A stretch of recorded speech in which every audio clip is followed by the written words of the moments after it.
Hello everyone, welcome to valuetrainings.com. In this example, I'll take up the topic of downloading and installing or configuring Selenium. Now, some people make a mistake of saying that I need to install Selenium. There's nothing known as installing Selenium.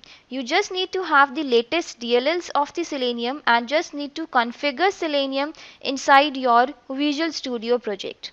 Alright, so in order to configure the Selenium DLLs, you will have to go to the official website of Selenium, which is seleniumhq.org website.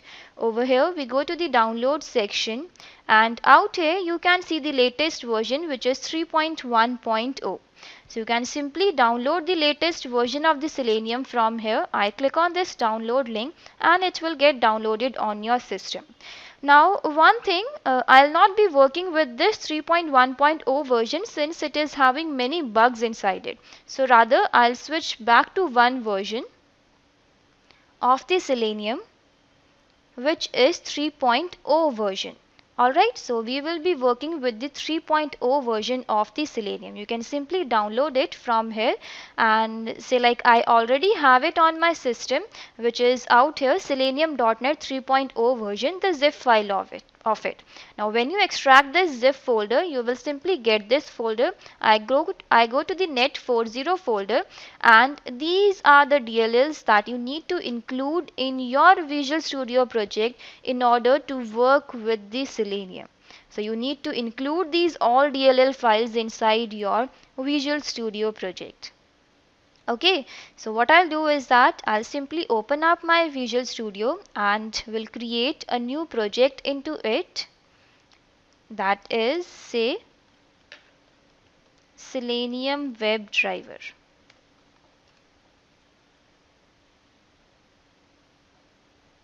Alright, okay, and under this project I need to add all the DLL files. All the DLL files that we have just seen that comes with this Selenium package. Alright, so we'll be including all these DLL files inside our Visual Studio project under the references folder.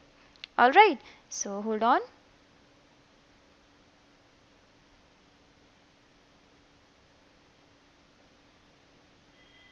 That is, under the references folder, you need to add all your DLL files, the DLL files of the Selenium. So what I'll do is that I'll simply right click on the references folder and I go to add a reference. Okay, and simply we will browse to our location where we have our DLL files. So our DLL files are inside this selenium.net 3.0, and these are all the DLL files that we need to include in our Visual Studio project.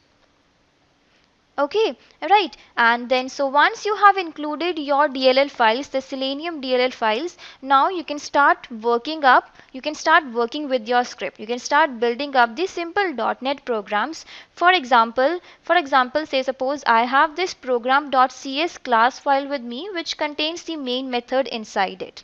Alright. Okay, and then now inside this class we can simply create the object of the various drivers that we have that come with the Selenium DLLs. For example, a class known as the Firefox driver class. So what I'll do is that I will simply create the object of the Firefox driver class, and for this class you will have to import the namespace for it. That is, if you press Ctrl plus dot, it says you need to include the reference of this openqa.selenium.firefox namespace. So I'll simply include the reference to this particular namespace. Okay, so it gets added up at the top, openqa.selenium.firefox. Alright, so this Firefox driver class helps you to make the scripts work on the Firefox browser. You can simply create the object of this Firefox driver class and can work with it. Alright, so now if I run my script, if I simply click on this start button and if I run it,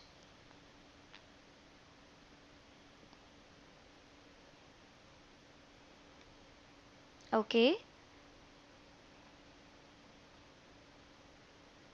Alright, so when you run your script, when you try to open the Firefox browser, it gives you an error. It gives you an error saying that the Gecko Driver.exe file does not exist in the current directory or in a directory or on the path environment variable. That is, this error message says that you need to download an exe file. You need to download an exe file to make the Firefox browser work. That is, if you look into the official website, if you go to the official website of Selenium, that is seleniumhq.org website, over here I go to the download section, and over here under the third party drivers, bindings and plugins, you need to include the Mozilla Gecko Driver exe file path in your code. You need to download this Gecko Driver version of the Firefox browser in order to work with the Firefox browser. Alright, so I simply click on this Gecko Driver and we will download the version of the Gecko Driver for our system. That is, I will simply download the Gecko Driver for the Windows 64-bit operating system. Alright, so you can simply download it, and I already have it on my system. I have it over here. You see that we have this Gecko Driver.exe file. Now once you download, you will get the zip file. You can simply unzip it and I get this exe file of the Gecko Driver. So you simply need to include this path of the exe file of the Gecko Driver in your Visual Studio Code in order to open the Firefox browser. That is, we will have to write 2 to 3 lines of code in order to open the Firefox browser. That is, the code says I will first of all have to create the Firefox driver service. Firefox driver service is equal to, I will create the object of the Firefox driver service class. Alright, and inside it we will specify the path of the Gecko Driver.exe file. Alright, I specify the path of my Gecko Driver.exe file, and over here I give the name of the file, that is Gecko Driver.exe it is. Alright, and then we will put double slashes in the code. Okay, and then after that we will also have to set the binary path as well of the Firefox. That is, we will set the path of the Firefox.exe file. So it's there in the C drive, program files 86. Under that we have Mozilla Firefox, and over here you have your Firefox.exe file. So I'll simply take this path and we'll keep it over here. Okay, and then either you can put the double slashes in your path, or else you can put @ symbol as well. So it will automatically take up the double slashes in your path. Alright, so once you have set the binary path, and then inside the constructor of the Firefox driver, you need to simply pass this service object. We will simply pass this service object and then we can work with it. Alright, so and then one more thing, the first point is you have to first of all create the object of this Firefox driver service in order to open the Firefox browser, and then secondly you will also have to give the path of this exe file in the environment variable as well. That is, I simply go to the properties of my system, right click properties, advanced system settings, environment variables, and then we will edit the path system variable. I will edit this path, and then in the end I will give the path of my exe file of the Gecko driver. You put a semicolon and give the path of the exe file in the environment variable, and you click on OK and OK. Alright, so you simply give the path, and then now when you run your code again,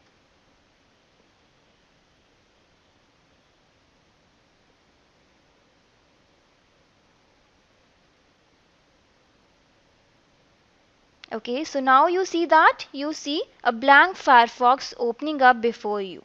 Similarly, you can work with the IE with the Chrome browser as well.